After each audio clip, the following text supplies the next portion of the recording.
নিজের বিবেককে সুস্থ রাখুন। আগে ভিডিওতে লাইক দিন, তারপর কথা শুরু করছি। নিজের বিবেককে সুস্থ রাখুন। 30 ডিগ্রি তাপমাত্রায় ক্রিকেট খেলতে পারি আমরা, কিন্তু এসি ছাড়া নামাজ পড়তে পারি না। রেস্টুরেন্টে খেয়ে ওয়েটারকে 100 টাকা বকশিশ দিতে পারি আমরা, কিন্তু রেস্টুরেন্টের সামনে রোদরে দাঁড়িয়ে থাকা ভিক্ষুককে 10টা টাকা দিতে পারি না। বাড়ির দারোয়ানকে 7,000 টাকা বেতন দিতে পারি আমরা, কিন্তু মসজিদের ইমাম সাহেবের 300 টাকা বেতন দিতে পারি না। ঈদের শপিংয়ে নিজের বাচ্চাদের জন্য 10,000 টাকা বাজেট রাখতে পারি আমরা, কিন্তু বাড়িতে কাজের মেয়েটির জন্য 1,000 টাকা বাজেট রাখতে পারি না। শপিং মলে মান সম্মানের ভয়ে দরাদরি না করে 1,000 টাকার জিনিস 1,500 টাকায় কিনতে পারি আমরা, কিন্তু তরকারির বাজারে গিয়ে 30 টাকার টমেটো 32 টাকা চাইলেই বিক্রেতাকে মেরে বসি।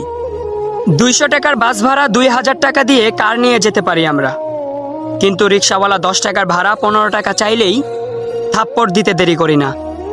শরীর পরিষ্কার রাখার জন্য 1000 টাকার সাবান ফেস ওয়াশ ব্যবহার করতে পারি আমরা, কিন্তু সম্পদ পবিত্র রাখার জন্য দরিদ্রকে জাকাত দিতে পারি না। হ্যাঁ, কোথায় মানবতা, কোথায় মনুষ্যত্ব?